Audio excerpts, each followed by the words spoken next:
उमेदवारी मिळो अथवा न मिळो, विधानसभा निवडणूक वाघ परिवार लढणारच. संजय वाघ.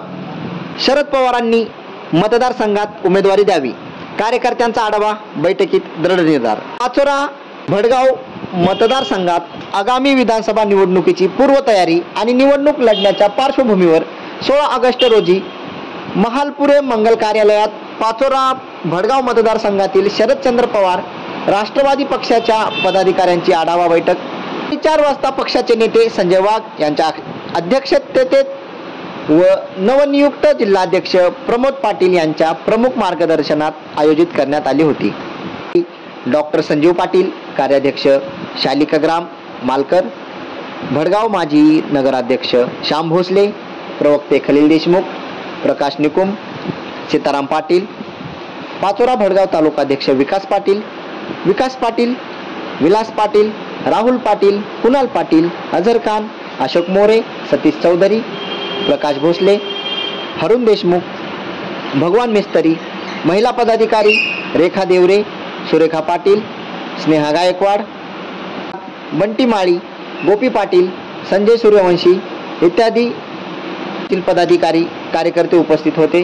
आढावा बैठकीत मतदारसंघात पक्षाच्या वतीने आमदारकीची निवडणूक लढण्याचा निर्धार व्यक्त झाला. गेल्या 10 वर्षापासून पक्षाचे पदाधिकारी सत्ता आणि आमदारकीपासून लांब आहेत.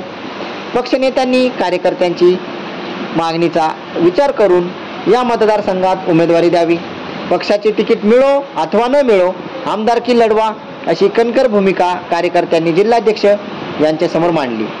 अध्यक्षीय भाषणात संजय वाघ म्हणाले की हा मतदारसंघ कैलासवासी आमदार सपडू अण्णा पाटील, के.एम. बापू पाटील, ओमकार आप्पा यांच्या पुरोगामी विचारांचा आहे.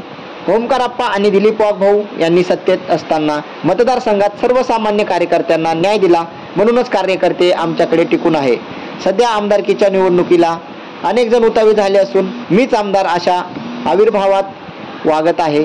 काहीही झाले तरी आमदारकीची निवडणूक वाघ परिवार लढणारच, असा संदेश कार्यकर्त्यांना देऊन मतदारसंघात जनतेत सुरू असलेला संभ्रम दूर झाला. टॉप 24 महाराष्ट्र प्रतिनिधी बाबा सूर्यवंशी.